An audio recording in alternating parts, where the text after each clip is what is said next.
So, thank you all very much for coming. My name is James Newell, and we're going to see what happens. I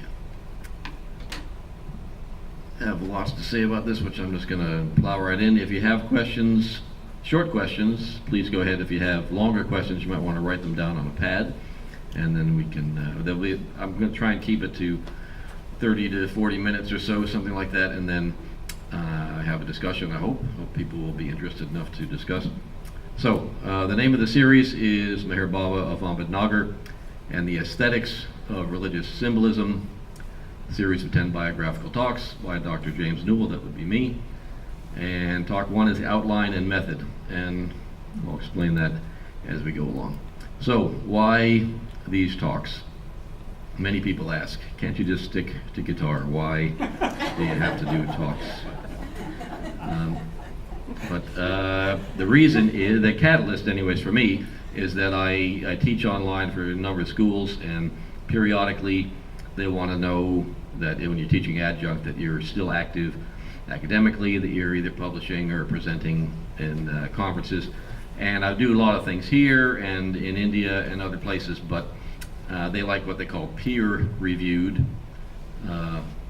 work. And so one of the main ones in the country for religious studies people is the American Academy of Religion. And so sort of in preparation for just thinking in those terms, and I really don't want to do anything except something that focuses on Meher Baba, and usually, well, just in order to present him in a religious studies context. Specifically, my training is in history of religions, and so I want to do that. So that was a catalyst. There are other practical reasons why you all might be interested. This is a very different way for most people. Most of you, many of you certainly are people who at least know about or are followers of Baba, and so you know something, but what you've heard is in a particular framework, and so I'm going to present it in a different framework. So one of the things that will do on a practical level is clarify the distinction between what we know through observation and what we believe. Someone may say, Meher Baba is this or he's that, but is that something that they know because they read it? Is that something they know because they heard it from Meher Baba, or is it something they have actually observed? Is it something that's a faith statement, or is it something that is observable and shared by all? If it's a faith statement, it's something that's sort of very individual and can't necessarily be communicated to someone else, whereas if it's observable, then it can be. So hopefully this will help to clarify those things, and then when you're talking to someone else about Meher Baba, you have a little better sense of that. It also provides a context for understanding Meher Baba's life and work objectively, and there's something that happens when people talk from a position of faith. There's sort of a subtle hierarchy is set up that I know some secret knowledge that you don't know, and really it's a lot more comfortable for most people to talk where everybody feels equal. And the idea is to be objective about this, and so I'm going to be, hopefully, sticking with a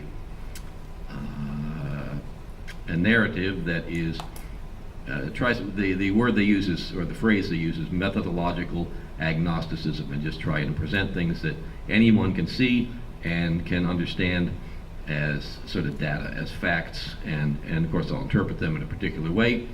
And what I want to say next is exactly how I'll choose what things to talk about with Meher Baba, and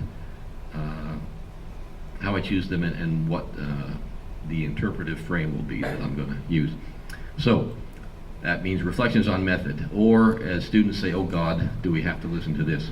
And normally when a scholar or an academic person writes a book, the first page or the first chapter is always method, what my choices were, what my decisions were. And then if they get a publisher who wants people to actually read the book, they then move that chapter to the back as an appendix or something, because they don't really want that in there.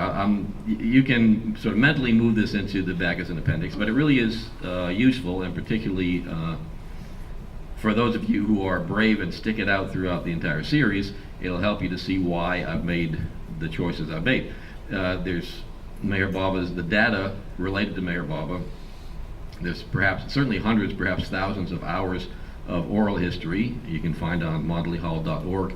There's 5,400 something pages of Lord Meher.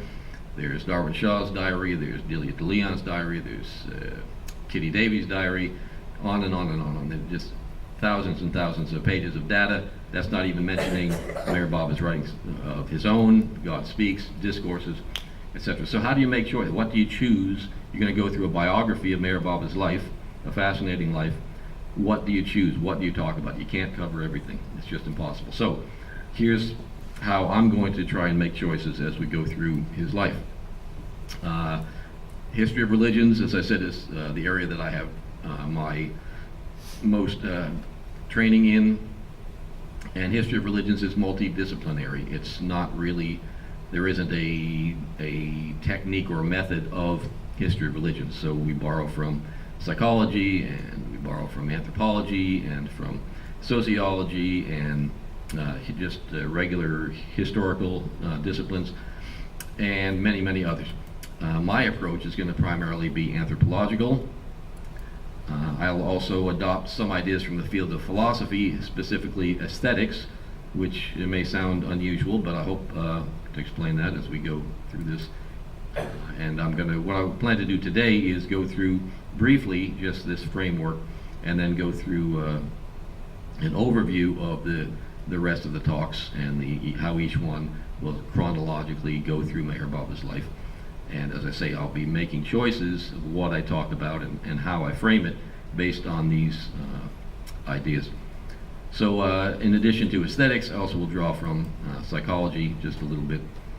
So vocabulary, not hard words, but many people who are familiar with Meher Baba cringe at the word religion. They don't like to hear that. They say Meher Baba isn't a religion. If you say a religious experience or something like that, no, it wasn't a religious, it was a spiritual experience.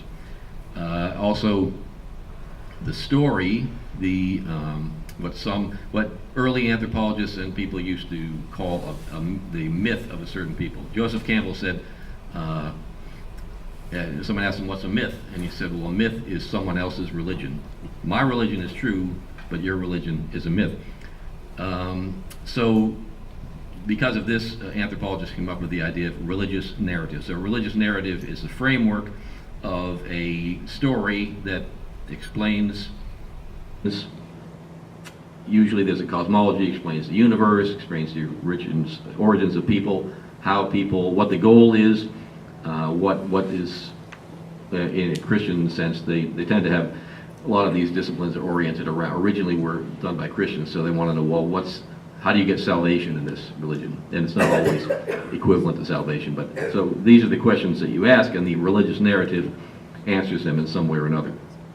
So I'm going to use those terms because that's what people use in religious studies. Scholars don't like the term religion any more than a lot of us may not, but no one's come up with a term that is so all-inclusive yet. So when we talk about spirituality, mysticism, mystical experience, realization, all that, they'll fall somewhere under the rubric of religion, under religious, or under religious narrative. So I will be using those words, and I hope you can be comfortable with them. Another thing, reductive, reduction, and reductionism simply means that, particularly for someone who's a follower, a devotee in a particular religion, when someone talks about that religion and starts to categorize things, the earliest, it's called the German school, the earliest scholars who started to do things academically started with what they call taxonomy, where you kind of list everything. There's the genus and the species, and you try to categorize everything in the world. And to do that, you create categories, and you sort of reduce things to these categories, and you just try to get a handle on them. So a lot of people will hear what I say about Meher Baba and say, well, he's much more than that.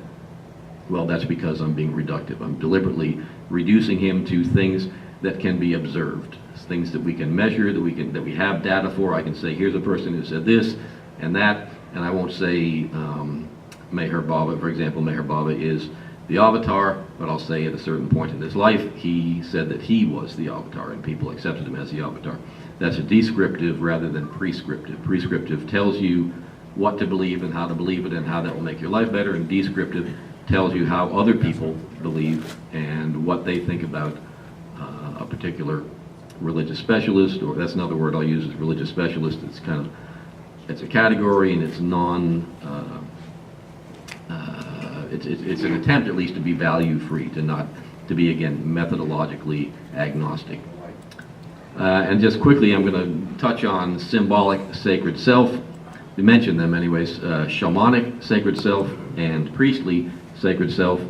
There won't be a quiz, you don't have to worry about these, I'm going to explain them in just a second, but they are ideas that will thread their way through my narrative about Meher Baba, because I think they're very, very helpful, and I'll try to say just a little bit about that, and there'll be more about this as we go through. So, in anthropology, a man named Clifford Geertz is a bigwig. He passed away not too long ago, but he's very, very influential, particularly in the field of symbolic anthropology. He defined culture as a system of symbols, and he defined religion as is a famous certainly every graduate student in religion sometime or other hears this, that religion is a system of symbols which acts to establish powerful, pervasive, and long-lasting moods in men and women. I'm interjecting women. He was before the gender-neutral pronouns were in vogue. But long-lasting moods in men and women by formulating conceptions of a general order of existence and clothing those conceptions with such an aura of factuality that the moods and motivations seem uniquely realistic. Again, there'll be no quiz. You don't need to remember that. But that's a central definition that's returned to over and over again by symbolic anthropologists or cultural anthropologists, and this is a study of religion is sort of a subcategory of that. You can forget that as soon as I've said it, but that's going to be a basis. Symbol is the main thing to remember. I'm going to refer to symbol over and over again throughout my descriptions of, particularly about the religious narrative that Meher Baba puts forth. Another one who's not nearly as influential or as well known an anthropologist is Jacob Pandian. He's an Indian professor on, I forget the school, but in California on the West Coast. He wrote a wonderful book, this one, Culture, Religion, and the Sacred Self. Those of you who took my Jung course will understand why I am so interested in the symbolic anthropology and the sacred self and all that, because it nicely dovetails with that. I won't be using Jung in any of this because he's not really in vogue in mainstream history of religions or religious studies, but Pandian very nicely weaves together a couple different theories. One being symbolic anthropology, the other one interactionist theory. And he brings them together, synthesizes them, and really the whole field of anthropological study of religion around the ideas of a symbolic sacred self. And that's what I was referring to just a minute ago. He focuses on two types of religious specialists, or symbolic sacred selves. As I said, one is the shamanic type, and one is the priestly type. Pandian also combines this idea with the interactionist theory. Interactionist theory posits that human identity, that is the self, who we are, not the archetypal self of a Jungian, but the self-identity of people, is formed through social interaction. We interact with someone and we see them as a particular type of human. We internalize some of that, they internalize some of us, and some people represent a lot for a lot of people. This is a Reader's Digest thumbnail of interactionist theory. So religions and religious specialists represent a specific kind of symbolic self that establishes a personal connection for the individual with the sacred, i.e. it establishes within a person the sense of a symbolic sacred self, and through that they experience a connection to the sacred. This is a sort of a long-winded explanation by anthropologists of why, after in the 19th century and early in the 20th century, all of the positivists were convinced that religion would disappear because we now had everything figured out. We were smart. We were up in our heads and very logical and rational. And yet religion persists. Well, why? This is an explanation by anthropologists. Why? Because it gives people a sense of a connection with the sacred, and it gives them a sense of themselves as being sacred through a connection with a symbolic sacred self, a sacred other. So the shamanic symbolic sacred self promotes union, is a religious specialist or a mode of being that promotes union with a sacred other. A priestly symbolic sacred self functions as a guardian of sacred knowledge, someone who keeps sacred knowledge and preserves it and its symbols, and does so in a social context, whereas the shamanic symbolic self tends to be a personal experience of union, or maybe a guided one with some few people. But priestly, sacred individuals, sacred specialists tend to work in a larger social context to mediate the sacred to others through the preservation of sacred knowledge that was revealed by some shamanic, someone who received a revelation, some shamanic symbolic sacred self in the past. So mainly you just have to remember priest and shaman, or priest and revelation. Someone receives a revelation, the priest tries to preserve the revelation. So I find Jacob Pandian's ideas to be useful in understanding the focus of Meher Baba's life's work and the unique challenges facing the growing Meher Baba movement. I'll say a lot more about that in the last talk. It's kind of post-talk after Meher Baba has passed away, what happened. Well, I'll have a lot more to say about why that's important. But there's also a lot throughout his life, this same theme comes up. Throughout his work, Meher Baba his focus was on individual personal experiences of realization. He's over and over again, he says religious forms, what he calls shariat, which is a Sufi term or an Islamic term, is useful, but that the shariat means churches, ceremonies, ritual, all that. That's useful, but only to a point. Tariqat, which is the individual path, the union with the sacred other, Tariqat is what he focused on and what encouraged people to move towards. So following Pandian's anthropological model, Meher Baba would fall in the category of a shamanic religious specialist. Now, here's why I think this is important.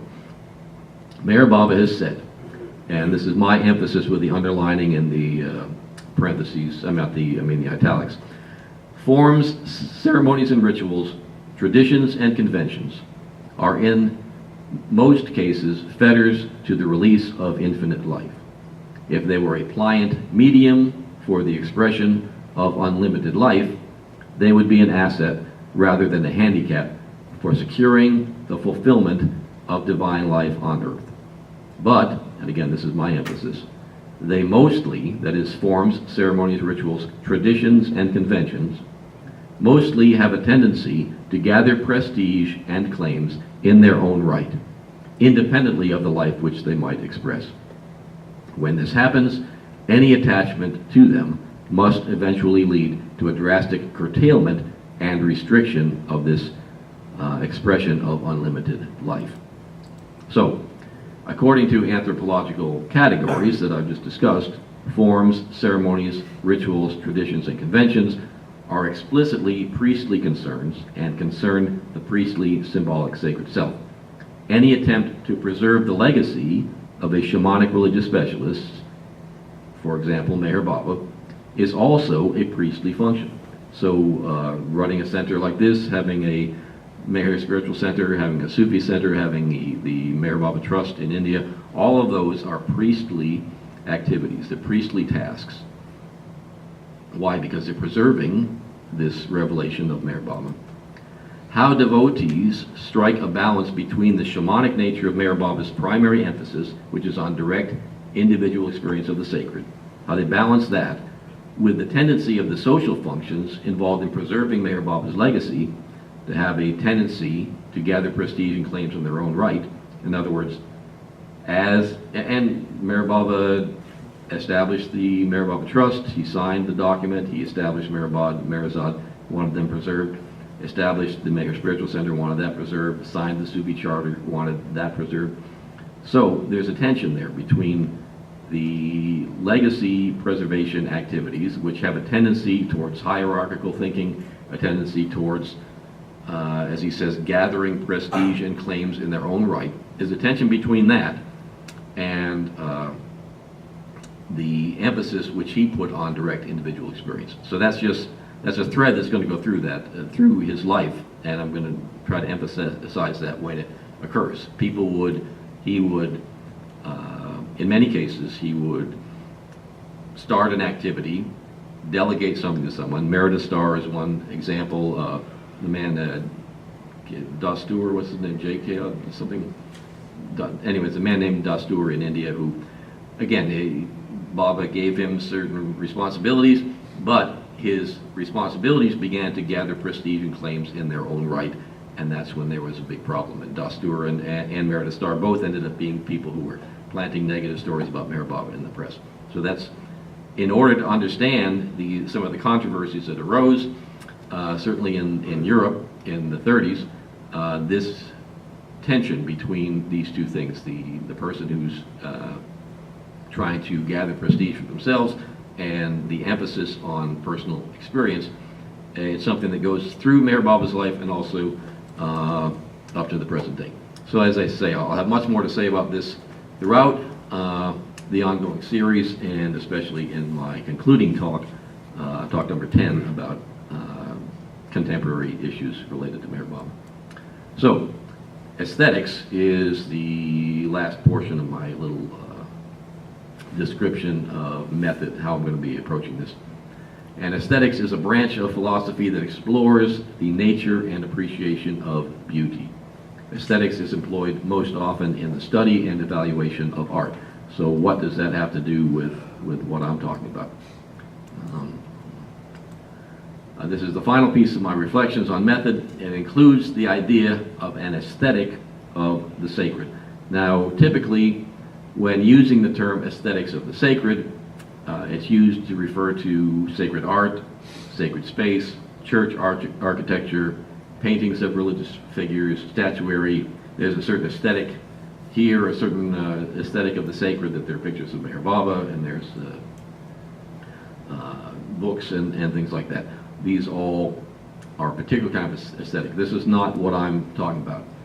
In this case, the way I'm going to try to use this idea is that I'm suggesting that the idea of something being sacred carries in itself the idea of beauty, of a particular kind of beauty, not just ordinary beauty, but the ultimate beauty. Early anthropologists, for example, and historians of religion tended to claim that religion was a failed science. Religion and spiritual pursuits were a failed attempt to describe and explain the world and how it works. What I'm suggesting is that religion, spirituality, mysticism, etc., are better understood as artistic attempts to express the existential beauty of being in the world. And that, again, one could easily say this is also reductive, but I think it's a more palatable, and for me it resonates more deeply than the idea that spirituality is simply a failed science. I think it's very, even people who, there's a lot of criticism of people who just have their own path and they just have their own spirituality. Well, it's because they are experience a particular kind of beauty in a particular way through, and the sacred is a relative term. You can use other words than sacred. Again, sacred is a word that's become common in academic work, so I'm going to use that. But people find beauty through the sacred, and that, just as a piece of art, is whole in itself and complete, doesn't need anything added to it. Likewise, the sacred, when one experiences the sacred as a particular aesthetic that brings beauty into their life, they don't need anything more than that. That aesthetic alone is enough for them. So that's pretty much the basis of the frame that I'm going to try to use as I go through this series. But again, one last thing on the aesthetics of the sacred. Just as an artist has a vision of beauty that rises from within, that she wants to bring into the world through the creation of her works of art. So the religious specialist seeks either to bring a vision of spiritual beauty into the world. If I have my own vision and try and bring it into the world, that's a shamanic vision. And if I seek to preserve the vision of beauty that has been brought into the world of another, that's more of a priestly function. That's preserving sacred knowledge and a sacred experience of a particular experience of beauty. So, bringing all this together, when you present a series of claims or try to tell a story about someone, particularly academically, you want to be making some point, and as you progress through the story, you want in other words, each talk should validate or prove the thesis that I want to present. And this is the thesis that I want to present, and as I say, I've arrived at this more or less through these different frames that I've just been going through. So this is my thesis for the series of talks. A young Indian boy of Persian ethnicity named Merwan Irani had an experience after meeting the Muslim holy woman Hazrat Babajan. This experience transformed his life. This experience forever changed the way he understood himself and the world. This experience, coupled with subsequent guidance from his spiritual mentors, convinced him that he was fully realized or God conscious. As a result of these experiences and this conviction, Merwan gathered a group of disciples around himself and came to be known to a small circle as a spiritual master. Now known, that event, I'm talking about gathering disciples, that's when he built a small jhopti on Ferguson College Road in Pune and moved out of his parents' home and lived there, and a small circle gathered around him, and it was in that circle that they decided he should have a more of a name like a master. This wasn't somebody he said, I want you all to call me Meher Baba. Someone said, well, we should call you Baba, but what Baba? And so they all talked back and forth, and finally they arrived at Meher Baba. So now that he was known as Meher Baba, he was fully convinced of the importance of his spiritual experience. He was fully convinced of the importance of his worldly mission and the importance of what he called his universal work. He proceeded to live the rest of his life in a way that he felt best expressed this enduring conviction. Particularly remarkable was Meher Baba's absolute confidence in himself and in his work, a confidence which he displayed throughout his life. His self-discipline and his complete focus on fulfilling and enacting his spiritual vision were equally impressive. Oops. So my claim, when you do something like this, people want to know, well, why should I care about that? There are lots of swamis and there's lots of, so far what I've said, with some changes could be said about anybody. Why should anybody care about this?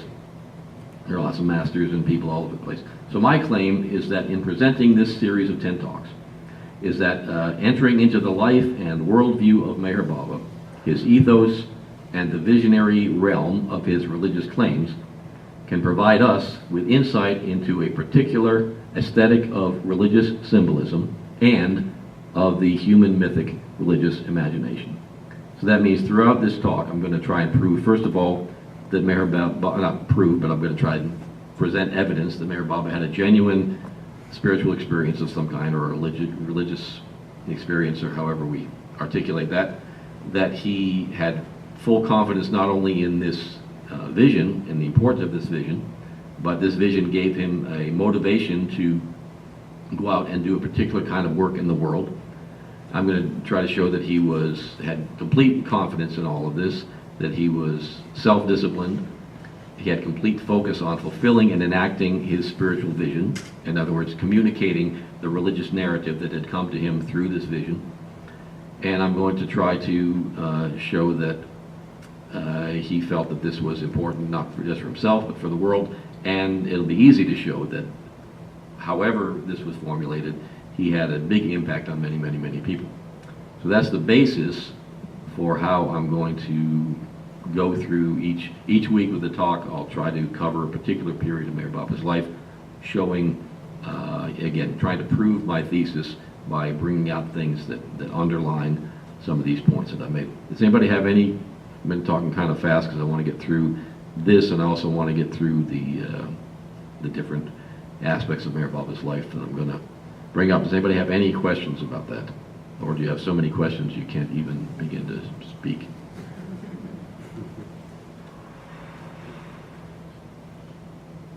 Anyone brave enough to speak? No? So you're going to try to bring more facts into how, I'm a little bit lost at what you're trying to prove.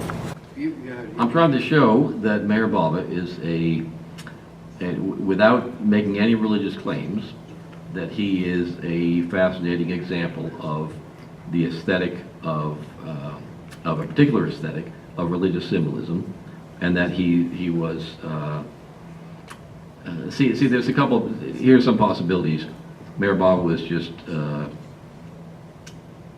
when you read his description of the musts and his fascination with the musts, you could easily, I mean, someone can, and people have said this, they just kind of dismiss him. They say, well, he's just crazy. He says he's God. He says all these things. He's just crazy. So he could be crazy. That's one thing.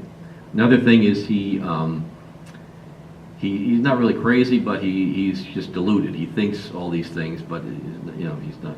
And the other thing is that he's just trying to pull the wool over people's eyes. He's deliberately duping people for some worldly gain. So my feeling is that, well, there's two things. As an academic, I think it's important to see what a fascinating person he is. I think it should be evident when someone sees the many details of his life that he certainly acted with the conviction, and just the data from the period when he had his encounter with Babajan. He was called, you know, the doctors that brought in, they said he definitely had lost his mind. He was just in bad shape. And yet, he emerged from that as extraordinarily competent. And there's lots of parallels between these things and the experience of shamans in traditional societies, because they also will go through these periods of apparently being unbalanced. And early anthropologists said that, well, they were all crazy. But modern anthropologists now say, well, it seems, when upon closer examination, the shamans are the most highly developed, have the most highly effective personalities they are really the healthiest people in their communities. And it seems that this is true of Meher Baba as well. So that's just an interesting thing, which I think can be demonstrated. I think it can be demonstrated that he was, a couple things. There's a wonderful story, I'm looking for where it originated, but Dr. Burleson, when Meher Baba had the accident in 1952, Dr. Burleson thought he was dealing with a mute, because Baba wasn't speaking. He would sign to him, and someone would say, Baba says that he want, this. And he knew the extent of the injuries. He knew that Baba had actually almost bitten off his tongue in the accident. Horrible, massive injury to his nose, swallowing and drinking blood, which made him vomit, broken bones, unbelievable pain. And yet he never said a word. When Dr. Burleson heard that he remained silent from an effort of will, he was absolutely astonished. So that's an example. Another thing which just gave me chills, and I never even heard of this, and Eric didn't even make any really particular, he didn't even really point it out. He was just, sometimes Eric will kind of, spontaneously repeat Baba's gestures. Well, at Amirtithi time, there's a film that shows all the Mandali going through different interviews talking about Meher Baba's last moments, his last days, and Eric describes it, and he says, and Baba's having convulsions, and I'm trying to hold him down, and then all of a sudden, Baba had a great convulsion, went like that, and died. I've never heard anyone say that before. He didn't even really point it out. He just was gesturing, and Baba went like that and died. Now, can you imagine any of us on your deathbed, any human being, have such a sense of discipline and such a conviction and such a commitment to a discipline that at the moment of death they would put their hand over their mouth so that they don't make a sound? Can you imagine that? I mean, this is very, very impressive to me. So those kind of facts we tend to overlook. I mean, like I said, Eric didn't even mention it. I just saw him do the gesture. So those kind of facts, I think, are very impressive. And that's the kind of thing, I think when people hear, if I say, oh, he's had great discipline, people say, yeah, sure. But when you can present evidence, people then sort of have a direct connection with Mayor Baba, and then you have to say, well, all right, then what is going on here? So that's what I want. There's been no serious academic work in the field of religious studies on Mayor Baba. All of the biographies are what we call hagiographies. They're things that are written in order to inspire faith in the faithful. And those are very helpful things for people. They're good, they're instructive, and they're very inspiring. But they are they're often off-putting to people who are just curious about something or someone. Someone who might actually be really interested in the fascinating details and the fascinating writings and just the fascinating life of Meher Baba. People often are just put off and just don't want to get too close because people come on they launch into the religious narrative. We are so involved in the mythical realm of Meher Baba's religious narrative that we forget these sort of concrete things. So I want to bring out these concrete things. Anybody else have So here is how I hope to do that. Excuse me. So the second talk, which will be 2 weeks from tonight, is on Meher Baba's birth and early life, and I'm calling it Colonial India, Pune, and the Zoroastrian Community from 1894 to 1913. So that's from his birth up until the time of his encounter with Hazrat Babajan. Now, this will be on Wednesday, February 21st. And in this talk, I want to discuss some of the context of young Meherwan's early life. Even Meher Baba says that when he encountered Babajan, and after he'd gone through all of that and been with Upasni Maharaj and all that, which of course we'll get to, he retained the personality traits that he had beforehand. And those personality traits, in a sort of empirical and environmental way, were forged in colonial India, in Pune, which was in the cantonment. He lived in the cantonment, which is the center of the British ruling of India. The Parsis, Meher Baba was not a Parsi. A lot of people think Meher Baba was a Parsi. He was not. All Parsis are Zoroastrians, but not all Zoroastrians are Parsis. So the tension between his family and the Parsi community is very important in his life. Certainly is very important to his mother. And all of his formative years took place in this environment. So I'm going to talk about that. It's going to be the main thrust of that talk. Following that, the third talk will be on Meher Baba's religious experience and the meeting of his mentors, 1913 to 1921, and that pretty much covers his encounter with Babajan, his wanderings and meeting other masters, and then finally, it was around 1921 that he finally set up left Upasni Maharaj's ashram at Sikori and moved out of his parents' house permanently and moved into this little Jyoti and gathered disciples around himself.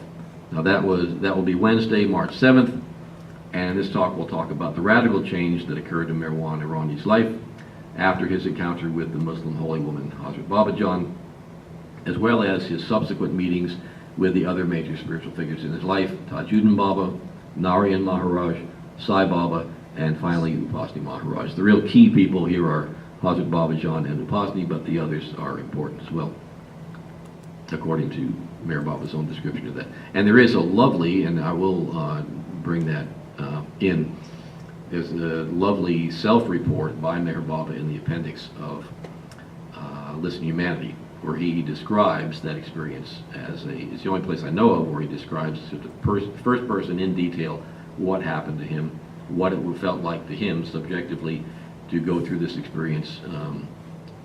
In other words, he describes his religious experience. And then there's also reports of people who were in the family, in the community, and what they saw him going through. So the fourth talk will be about gathering of his disciples, his early ministry, and his silence. That covers a long period. In terms of years, it's not long, but it's lots and lots and lots happens there. He goes to Manzili-Mim, and let me see what I got here. So in that talk, that's be Wednesday, March 21st, and we'll talk about how Marwan became Meher Baba, how he attracted his first disciples to him. This early period of Meher Baba's ministry begins with his moving into a small hut, the Jopti, on Ferguson College Road in Pune. It addresses his move with the group of disciples to the house in Bombay. They walked from the Jopti and from Pune to a house in Bombay called Manzili-Mim, where he really went into his first period of intensive training with any of his disciples. And then he moved to the Maharashtrian city of Ahmednagar and established there an ashram outside the city, which we know now as Mehrabad. So that, and up to and including a period of building establishing the Hazrat Babajan schools and doing lots of work at Mehrabad and ultimately observing silence in 1925, and the developments right up until his relationship with Ali, which is very significant, and right up until his first trip to the West.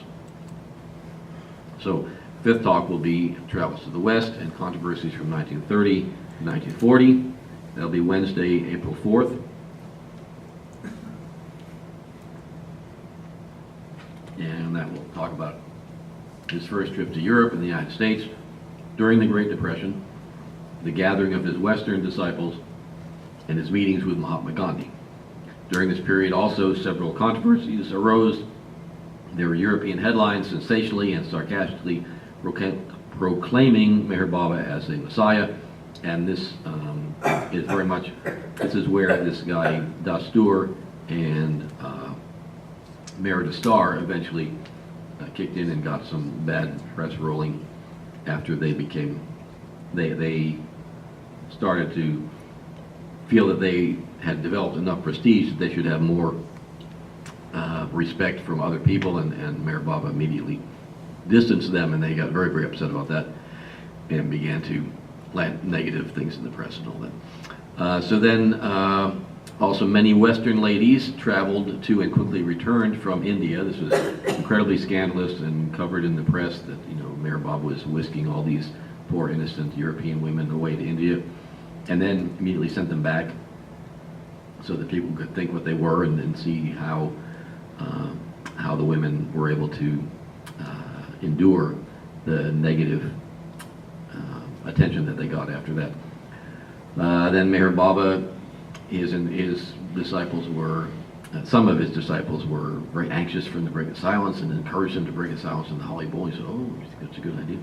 And then he, of course, didn't have any intention of doing that and failed to break the silence. And this, you know, a lot of people, some people left him, some people were just, they didn't understand, and so that's another controversy. And also during this time he was harassed, this is the beginnings of him being harassed for a long, long time by Mera Irani, his chief woman disciple's uncle, Colonel Irani, who really was jealous of his sister and her daughter, and her two daughters, giving Meher Baba so much attention when he thought that they should be more obedient to him and pay more attention to him. So he started a whole campaign against Meher Baba, which lasted for a long time. So that's a lot to squeeze into one talk, but we're going to try and cover all of that. In the sixth talk, the World War has broken out, and Meher Baba begins working with the God Intoxicated from 1940 to 1949. That'll be Wednesday, April 18th, and in this talk we'll cover the years of World War II, during which time Meher Baba worked with individuals whom he described as God-mad and God-intoxicated. Now, interestingly, the world is going mad with this world war, and he starts doing this symbolic work with the mad, so we'll talk about that. As a part of this work, he established special ashrams and conducted exhaustive tours around India in pursuit of musts, or what he called the God Intoxicated. And I just did a couple of videos for this weekend is the Avataric Legacy program in India at Mehrabad, and I did some videos for that program, so I'm haven't decided if I'm going to show all those videos or maybe on an alternate night, but they're all about musts and Baba's work with musts and some of the very interesting connected phenomena. So that could be a part of this, but in any case, we will definitely talk about his work with the musts, and for me, this is just rich, very, very rich with symbolism there, this aesthetic of the sacred symbols that I was talking about.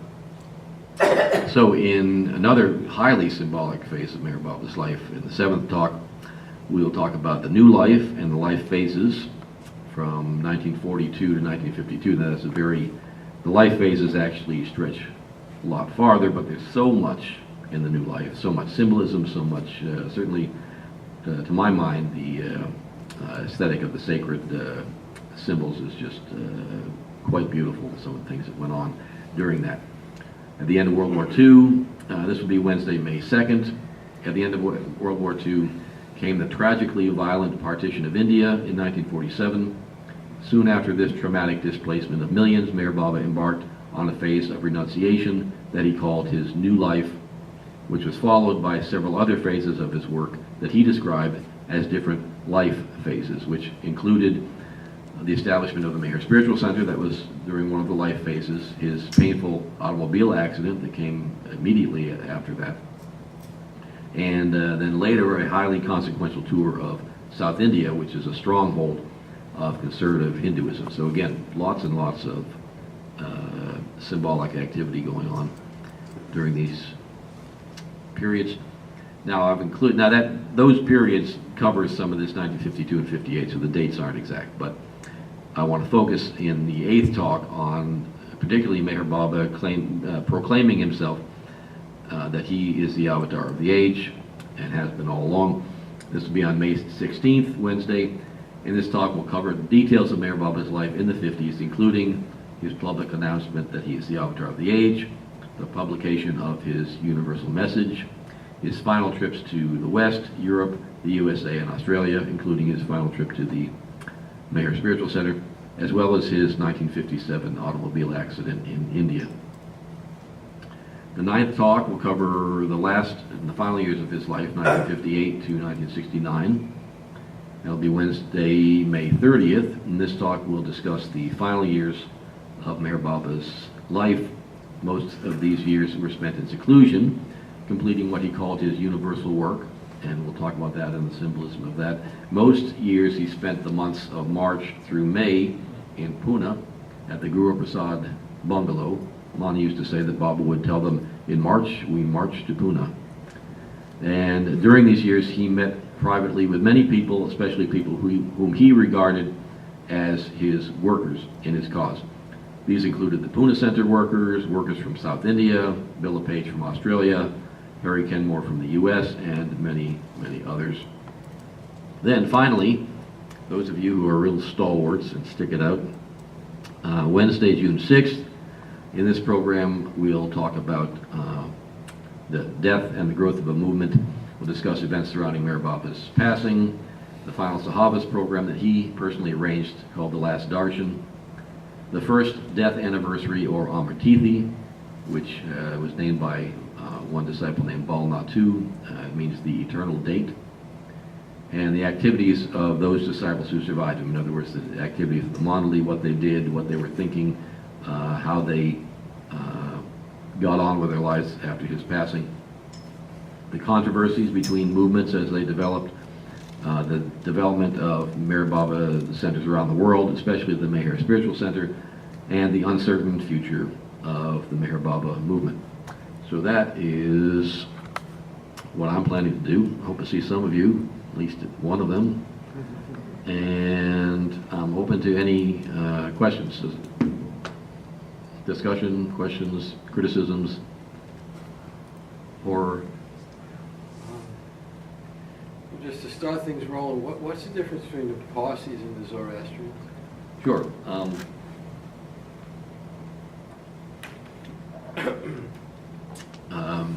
I'll talk about this in detail in next week, next meeting, which will be in 2 weeks. Parsis, I don't have the exact dates at hand, but they as Persia became Muslim, those Parsis, Zoroastrians, who did not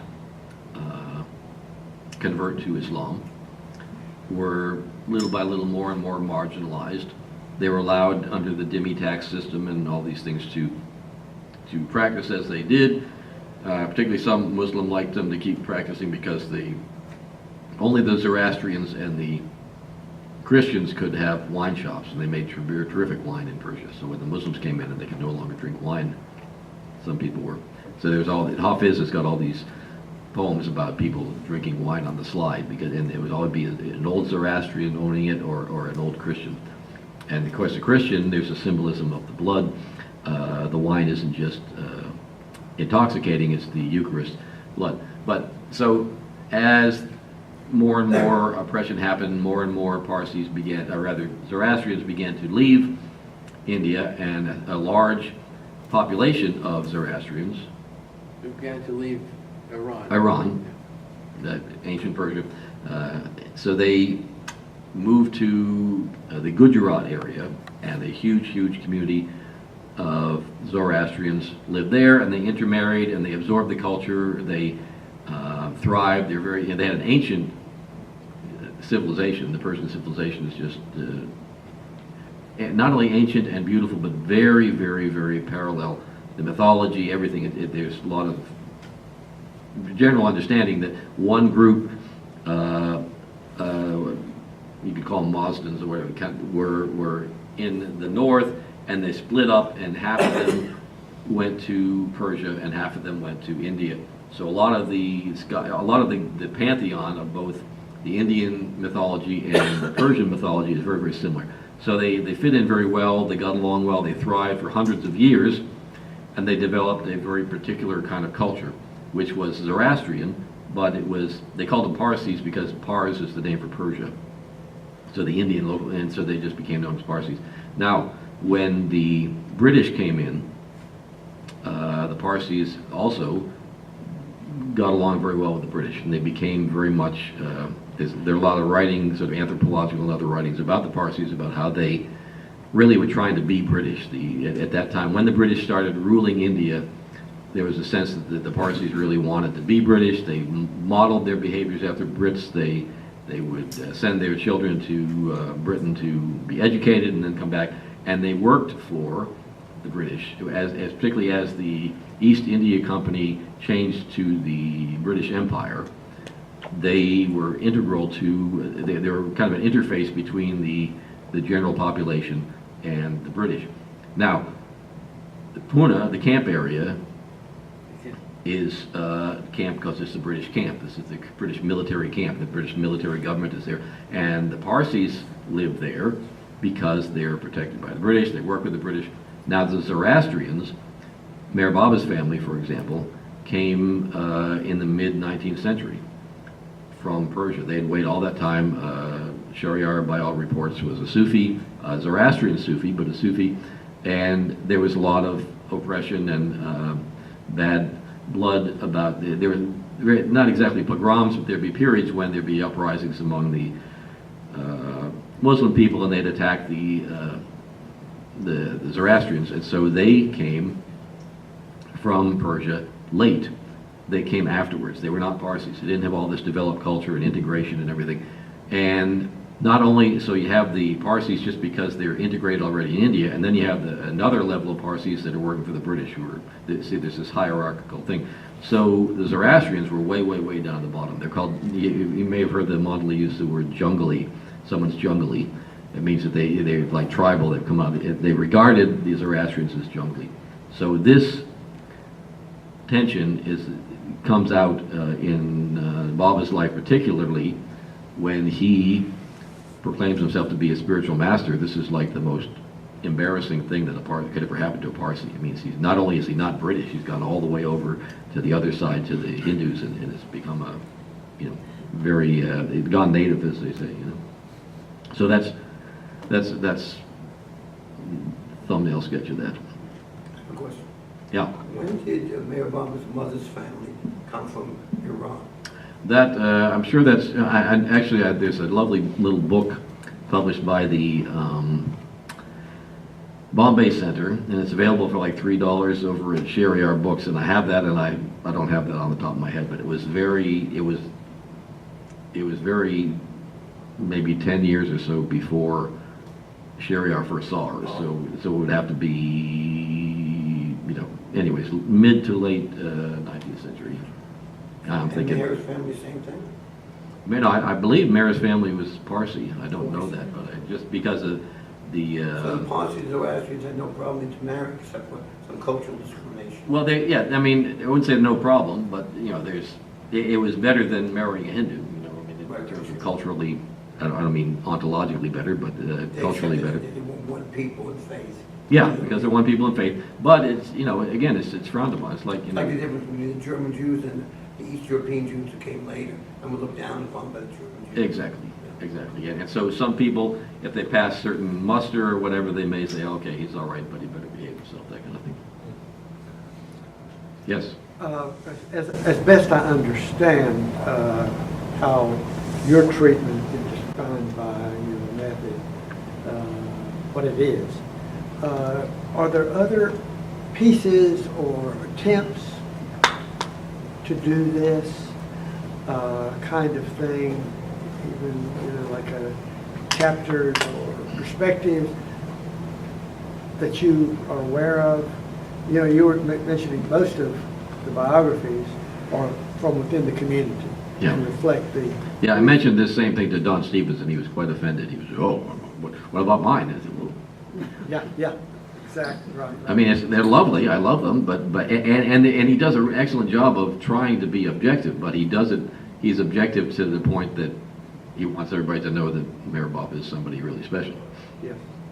So, having said that, like I remember a biography I read early, Much Silence, small, pretty much just a concise narrative, but it was from within. These were people who were followers of Mayor Bob. Yeah, exactly. So, I guess getting back to my original question, have others attempted something like this? Is there a literature like this, what you're trying to do? I don't think there is. I mean, I don't know of any. Lord Mayhair is wonderful, and there's like snatches of it. David Finster has done a lot to try to clean it up, but and David Finster's book is certainly, his Mayor Mayhair book is certainly very historically accurate and all that, but he's very much writing as he for example, in Mayor Mayhair books, he'll say something about Bob was doing this at a particular time, and at that time this was going on in World War II. Now to say that can just be giving context, but he tends to, at least in places, he'll say things where he's trying to make an existential connection between what's going on in the world and the work that Mayor Bob is doing, which I think is perfectly valid from a theological point of view, but from a history of religion's point of view, it kind of colors everything and makes people kind of say, well, this guy, how can I trust what this guy's saying when he's stating these things as if they're fact? I'm just thinking of something that came out around 1970. A good scholar, Jacob Needleman, wrote a book called The New Religions, and it has a short chapter that kind of makes sympathetic, but from outside, that tries to think about what is going on there. It's that kind of about Mayor Bob. I love Jacob Needleman. I'm not familiar with that book. But yeah, he's a wonderful writer, and he's done some nice collections, and he's done some nice. He put out a series of audio tapes reading sacred scripture, which is just beautiful. There's one that he reads the Dhammapada, and he reads the Bhagavad Gita, and I think he may have gotten another reader for that. But anyways, I like him a lot, but I've not seen that. I'd like to see it. Okay. But and he may have done that. I mean, again, he would not be, just in general, I know that he would not really be considered a historian of religion so much, or he would be considered a historian of religion in the same ballpark as Mircea Eliade, who at one time was the guy. But now, I mean, you mentioned him in her dissertation, and man, this woman really bristled about that. Just like one paragraph, she mentioned Mircea Eliade. oh, you can't mention him without really bringing things down on you, because, so they've gone the other way. Mircea Eliade was very influenced by Jung, which is one reason people bristle at him, and he also he emphasized patterns in religion, commonalities in religion, which sort of pointed, sometimes subtly, sometimes not so subtly, towards this idea of the perennial religion, this sort of everything is everything. And now, history of religions and religious studies in general has gone to the other side, where everything is the particulars, everything is the details. There's nothing is the same. No, how can they be the same? That this guy wears a red bracelet, this one wears a blue bracelet. That's completely different. So that's what the emphasis is in now. So, and I think some people with the pattern thing lose a lot by not looking at the particulars, but the people who are now hyper vigilant about particulars are losing things because they don't see the patterns, the commonalities between. What about that guy, Shepard? Didn't he write? Kevin Shepard? Yeah, didn't he write? Yeah, well, he's not. Kevin Shepard is an interesting guy. He's a whole other story. He certainly has good scholarship, and he's not a trained scholar. He doesn't have a degree or anything. I think he's more accurate than a lot of people who write about Baba. He's a little bit. There's something a little bit not quite there. He's a little. He makes a lot of people. He gets a lot of people angry at him, including serious scholars. So they kind of dismiss him because he's so kind of off center. But he does. He was writing. He was trying to get involved in the Meher Baba webpage, because he thought that the people doing the Wikipedia page, I should say, Wikipedia, lets people put things in, but they want to have it monitored and they want it to be a consensus. So Kevin Shepard thought that the people doing it were a little too devotional, a little bit too not objective, and I think he had an argument there. And he had some very, very objective, very good scholarship. And he was such a nudge. I mean, he just drove people so crazy that they finally wouldn't let him contribute to it. I mean, the Wikipedia people got so fed up with him that they wouldn't have anything to do with him anymore. And yet he probably could have tightened up the Meher Baba page to be much more objective. But so that, and his mother was not only a follower of Baba, but knew, I think she met Baba, and she knew his brother very, very well. And so he's got all kinds of, Baba's brother, that is Adi Jr. Anyway, so that's a long story, which I won't get into. Yes? When you were talking about academics focusing on the particulars more than the commonalities, is that to distinguish cultural aspects of religion, or Yeah, well, for example... Or would they want to, polarize things? It's a whole big can of worms, and I will address it. What I want to say is that this talk in particular, talking about all these details, I hope is going to be unlike the subsequent talks, which are going to be focused much more on a narrative about Baba and that kind of thing. I'll get into some method and stuff as we go along. There's not only there's an wonderful author named Thomas Kuhn, who wrote a book called The Dynamics of Scientific. Was it the? Right. Yeah. Thomas Kuhn. Yeah. The Dynamics of Scientific Revolutions, I think. Yeah. And the point is that scientists like to think that everything is pure, and yet there is in fact a lot of social and hierarchical things and personal things that come into stuff. Now, in the discipline of religious studies in general, historically, has been originally its origins came from people who had studied in divinity schools and then wanted to go on and do more things.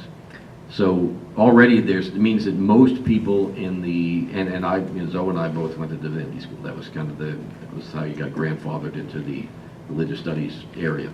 So the suspicion among people in the hard sciences, that's the serious scholars, is very derogatory towards religious studies people because they say they're being objective, but they're believers. They're kind of knuckleheads who they're in this mythological worldview, and they don't know about hard science. They don't understand about hard science. So there's that general thing. So when someone like Mircea Eliade comes along, who's very much like that, he's very much he believes in a sort of perennial philosophy sort of thing where he talks about the sacred as if it's an objective fact. An anthropologist will talk about the sacred as something that is identified by humans as a sort of a part of a religious narrative, part of a mythological worldview. Mircea Eliade, people, the religious studies scholars felt, compromises the discipline, makes the hard scientist people think even less of religious studies people, because here again is some guy who's really he's a believer. He's kind of like a tribal worshiper at a shrine or something. And so the religious studies people, in order to not be ashamed of their discipline, want to get into particulars and show that, and they're really kind of my feeling, they're going back to this taxonomy I was talking about earlier, where so they use 5 rocks when they do this ritual, they do this, and the color is red, and they do all these different things. So they get very much into that. Those are the particulars of the religious thing. And that way, not only they're being taxonomic, that's very scientific, and they can't be accused of having a religious agenda, that they're trying to put forth the idea that there really is something that's meaningful at the root of everything. And so does that make any sense to you? Yeah. Yeah, that's one of the reasons. I mean, on the practical side, people like Eliade and followers of Eliade were emphasizing patterns and commonalities so much that they were ignoring the fact that the stick is red and someone else does the same thing, but the stick is blue. What's the meaning? What's this? They get into very much into semiotics. That there's a grammar to ritual, and there's a grammar. So there's got to be a sign meaning. So like a Jungian approach and a Eliadean approach is very interested in the symbolic that resonates for the people and has multivalent meanings and all that. Semiotic people want it to be a sign that has a constant meaning and always means that for people. And so when they use blue, that means that they want to comb their hair on the left side, or whatever. There's some particular grammar to those things. So that's the again, you can tell by my tone of voice, I'm not real sympathetic to that No. approach. I mean, there is a real use for it. There are many good uses for it. But again, if you get all into that and leave out the fact that there are indeed patterns, then you miss something. If you are totally all patterns and don't notice these particulars, you're also missing something. So it's kind of like nature and nurture. Both have something to offer. Jamie, I have a question. Hold on one Just second. before you go on, so is that how an academic would make a distinction between a Presbyterian and an Episcopalian or something like that? I mean- Well, certainly those are particulars that are important. I mean, they're basically distinguishing everybody out from everybody else in religious studies to share the many variations of religion that exist. Yeah. And that's why they do it. Yeah, well, that's another reason. Again, if you were to just say, well, they're all Christians, you're going to have a big argument. And if you got all those different people, and I remember I love to tell the story about my stepmother, who I knew her stepson had been in foster care, and he'd found a family, and not her stepson, but her daughter's son was going into foster care. And I said, well, Liz, she was very, very staunch Baptist Christian. I said, Liz, the family Christian? And she said, no, they're Catholic, but they're very nice people. So these particulars are important. They're important to the people who are practicing. But from the outside, we laugh because we know, well, they're all Christian, and they follow the idea of Jesus and the crucifixion and the resurrection, all these different ideas, which are common, though that's important. Clearly, for her and for others, the particulars are important too. And so that's part of those kind of things. I understand. I was emphasizing sort of tribal people, because that's anthropologists get much more excited about that than they do about the differences between Presbyterians and. Oh, yeah, but I'm just trying to understand why you would do it in the first place. Yeah. But it is to, reveal everything that's possible about each individual religious. Sure, and why did path. they split into, there's a tendency for every single religion to, and it's not just Christianity, it's not just any religion, they all, and They become tribal. they become very tribal, exactly. Yes, About this, and their symbols Time for are something that can help them maintain a certain state of mind that they are seeking. I think that's an interpretive frame that can certainly be, yeah, and how you understand that is significant too. If, for example, if I'm at a religious studies conference and I say what you just said, and I then reference Clifford Geertz, everybody's happy. If I say what you just said and then I reference Carl Jung, I get an F for the paper.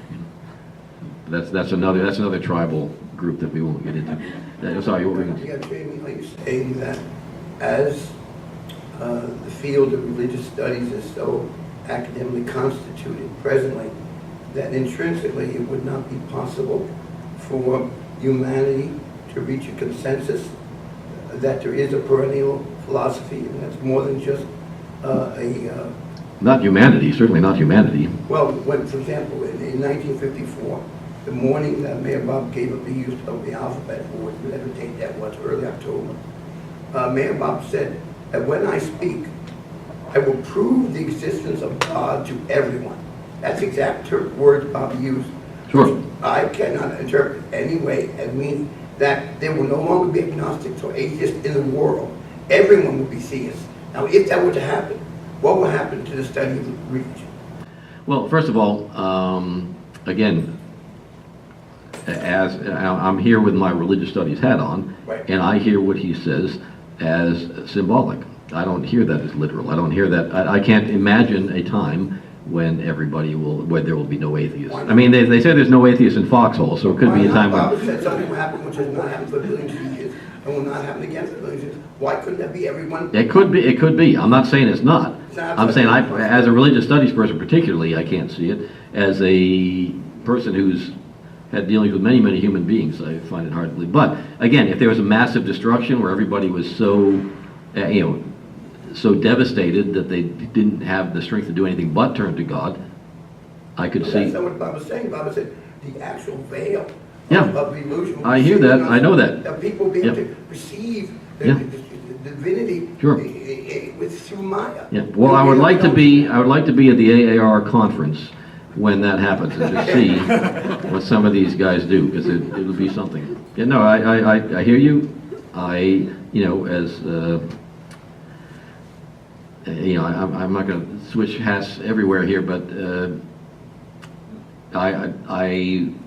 if I were to talk about that particular thing in this talk, I would say that's an aesthetic of the sacred. It opens up this possibility that is very hopeful, and it's a very positive thing to present to In people. your personal life as a Mayor Baba person, Yeah.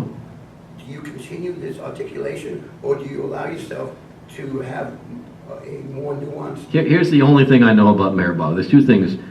Spirituality is very important to me. Number two, Meher Baba is my spiritual superior. That's the only thing I know for certain about that. So as to my superior, if he says it, he either means it literally or he wants me to take it literally. So I take it literally. But for me, and seeing how Meher Baba works, I have no problem with, he also, before he said that, or in the same weeks that he said that, he said, I speak in my language and I speak in your language, and he wasn't going to tell us which way. Even then he did say some it's in this language, some, I don't know what he said about that one, but I have no trouble taking, or the breaking of the silence either. I have no trouble understanding that symbolically, and you're describing breaking the silence. So I don't have any trouble believing it symbolically. I don't have any trouble believing that if you want to do that the way you describe it, okay, I got nothing. I certainly have no proof either way. Yes. in the narrative tonight, I've heard the word conviction and the word confidence. Yeah. Describing he came out of the experience from the kiss with conviction, he came out of the experience with his friend's name. Well, I'd say he came out of actually, I would say he came out of his tenure with Upasani Maharaj with conviction. I'm not sure he had necessarily conviction after Babachan because he just was, Okay. yeah, somewhere else. Yeah, so that was conviction, and confidence was the word you Yeah. used for another experience with his. Well, it just in the way Meher Baba carries, if you look anything that Meher Baba did, any film of him, any activity, read anything about him, I've never seen anybody with that kind of confidence. I mean, he do things that make me just shake my head, and he's utterly confident that he's fulfilling his mission of this visionary religious narrative, as a religious studies person would say. He does it with complete and utter confidence. That's just, to me, that's a remarkable thing about a person. That's an observable thing that people can see. Would you compare that confidence to any other confidence he had prior to those experiences? Yeah, I mean, yeah, he would, he'd stub his toe and cry and go to his mama. I mean, there was a very different, I'm not sure what you mean by that, but before those experiences, he was just a kid going to school, not knowing what he was going to do for work, and then all of a sudden, boom. But the confidence I'm talking about, there's not a whole lot of data about how he carried himself. I mean, I shouldn't even say that. I mean, yeah, there's somewhere in there, after he was no longer completely unconscious to the world, he behaved with, he would confidently got on a train going apparently nowhere and ended up, I think, with Tajuddin Baba or with Narayan, one of those. So he did things like that with complete confidence too. So where the transition came, I don't really know, but certainly after he left Upasani, he was 100% confident from then on, from what I can discern. And that's, you hardly meet anybody, particularly someone who behaved the way Meher Baba did, who has complete confidence in what they're doing. It's just, he didn't break his side. Everybody, I mean, there's Hollywood stars, all these people are ready for the greatest violence. No, I don't think it will. But people are Baba, yeah, whatever. Really didn't bother him. This is really minor. This Amartithi that Valnatu selected, I understand that he named it, yeah. named it, does it apply just to the anniversaries? Because I've heard the death date referred to as an Amartithi. Yeah. Is it also an Amartithi? I'm not sure what you mean by that. I mean, the anniversary of Meher Baba's death every year is the Amartithi. And it only applies to anniversary, not the opening of the door. What was the other I don't know what you mean. definition you gave for Eternal date. eternal date? Eternal date, yeah. Yeah, it's just there's nothing, this isn't for Baba, this is just something that what they do for example, in Islam, is there's an urs, they call it the urs, and they have a big so I mean, basically it's kind of, I don't know if they do this with Hindu saints when they die, but with Islamic saints, they have an urs, which urs means wedding, and it means the saint is now married with the divine beloved. They drop the body and now they're joined with God, in other words. So it's the wedding. And they do that annually at the anniversary of the death, because with Islam it's a lunar calendar, so the date moves through the year as the lunar cycles move through the year. But with Baba, it just sticks with the one date. But yeah, it's every year, it's the Amartithi.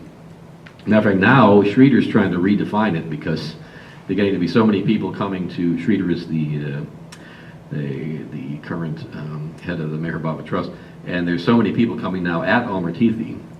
It's so kind of ingrained in people's brains that they have to be there on that date. And he's trying to say, well, Mani said that we should keep Baba's body out from the 1st to the 7th, so now we should be like the 12 days of Christmas. Now we should have the 7 days of Amartithi, so people are not be, pushing and shoving and going crazy to get into the Samadhi. Samadhi is Meher Baba's tomb. Well, I'm happy to stay and talk more, but we're well past most people's endurance. So thank you all very much. Hope to see you in 2 weeks.